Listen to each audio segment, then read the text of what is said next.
Welcome to Fifth Down. This is what we do, fantasy football for right now. We'll move on eventually. I'm Bobby. This is James. Hello, welcome, bros and trolls alike. Let's break down the Sunday matchups, the evening games. Let's get into it. Seattle at Tampa Bay. Do you think Seattle moving to Tampa Bay for the week is going to be an issue? I'm a homer on this game. Yeah, you most certainly I are. don't have anything positive to say about Tampa and everything good to say about Seattle. The only bad thing I see with Seattle is having ET out, having the extraterrestrial, Earl Thomas. Who? Earl Thomas? Yeah, see, this guy doesn't know, but Earl Thomas, one of the top safeties in the league. They do have Cam Chancellor back, so that will make a difference, and Richard Sherman on the outside is always a playmaker. But stopping that one guy for Tampa Bay is going to be their whole goal. They're going to force Mike Evans. That guy. Do you think Thomas Rawls is going to do his? Sorry, that's like a doe from Homer because you're still a Homer. Doe. Do you think Thomas Rawls makes the impact that he should have made several weeks ago? He gives the opportunity because I hope so, because Procise is out with the injury, and he showed up last week. Procise actually made our run game relevant. Their run game. I shouldn't. It's not my team. It's his. It's everybody's not team. certainly mine. Do you think that there's anything in the Tampa Bay pass offense that really can stop or can make Seattle work for it? Yeah, Mike Evans. That's the only guy. He's a monster on the field. He's huge. Give me Brait, give me Humphreys. I think that's who they're gonna have to throw the ball to. Yes. Well, no shit. Obviously, I think it's gonna be closer than most people expect. I think it's gonna be a 4-point game, one way or the other. I expect Seattle to win because Seattle is on fire right now, especially with what's going on. Fantasy wise, you're starting that Seattle D. And you're starting Mike Evans just because he's probably going to get a lot of red zone targets if they get down into the red zone. And that's maybe Russell Wilson, but that's all I see in that game fantasy-wise. All right. I don't agree, but I don't care to talk about it. Moving on, we got New England against the Jets of New York. Jets, Jets, no. It's bad. Like, I think they're going back to Fitzpatrick this week, and which actually might help their pass game. It's still such a shit show. Like, I mean, I love Marshall with no Eric Decker on the other side, and you have Brandon Marshall to double cover. Decker's still out. Anunwa, I mean, he has fallen off the charts since Decker's been out. You don't start any Jets this week. You've got two running backs that are I mean, Matt Forte was supposed to be the saving grace. He's maybe not the Forte. Guy. That's the only other one because he catches. Powell. He's got 5. He's guaranteed 5 catches out of the backfield. That's not the case anymore. He's more of the first, second down running back. I don't believe in any Jets player this week. I don't give a shit who they're playing. I just don't start any of them. Boo, boo, boo. New England, start them all. I don't care if you have James White, Dion Lewis. Brady MVP. He is definitely the MVP of the season. I don't care what anybody says. The guy is playing out of his missed the first 4 mind. weeks and has 1 pick. 1 interception. Nobody cares. The game of the week, according to us, which doesn't really mean anything, but Carolina at Oakland. I feel like it's going to be the most competitive game of the week, yes. I'm going to say it probably will be because Carolina has not found the run game other than Cam Newton being himself.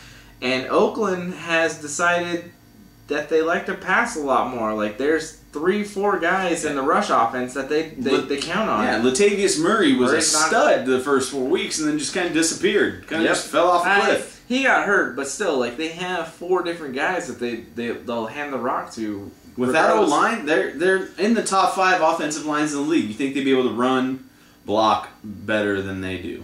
So do you think you can blame the Carolina deficiency on the dab? Dab on him? Because he pulled it out. They haven't won since he dabbed.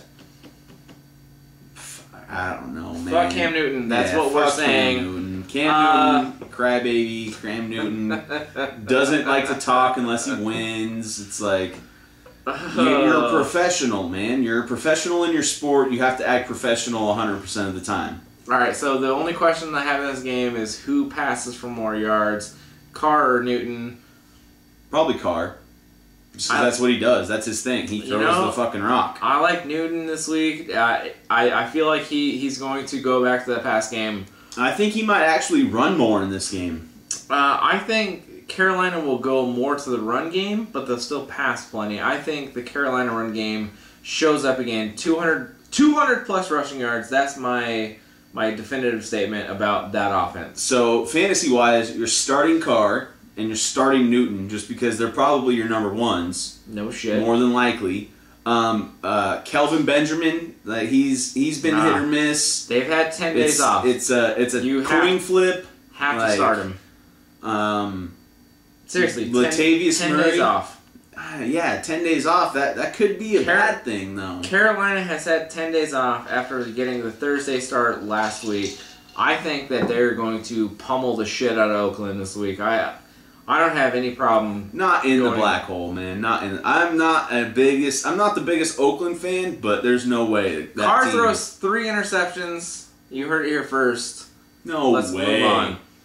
Last game of the Kansas City at Denver, the Sunday night game. Of the afternoon, excuse me. Yeah, we've got Sunday night football. We've got the Monday night game that we'll do too, but we're going to talk about the last game of the evening. So we've got... This isn't the evening game. This is the Sunday night game. Oh, this is the Sunday night game. This is fifth down. In typical fifth down fashion. Yes, Captain Morgan, sponsored, not sponsored. Drink it up. Whiskey. I'm not going to tell you what kind. It is a velvety taste, though. The Chiefs at the Broncos. We've got a great pass defense against a mediocre pass offense. And then the Denver rush offense versus a decent Kansas City rush defense. It's going to be a shit show. We got the journeyman against the rookie. This is what it's really all about. This is pretty much Minnesota, Detroit, but on a different scale of offensive capabilities. These teams can both score. They've proven that. Kansas City has downgraded as the years progressed, but I mean. I still think that defense, on the offensive side, yes. On that defense is still solid in Kansas City. Well, yeah, no. Both defenses are fantastic. This goes back to the Minnesota-Detroit comparison. I think it's a defensive showdown, and nobody cares. Exactly.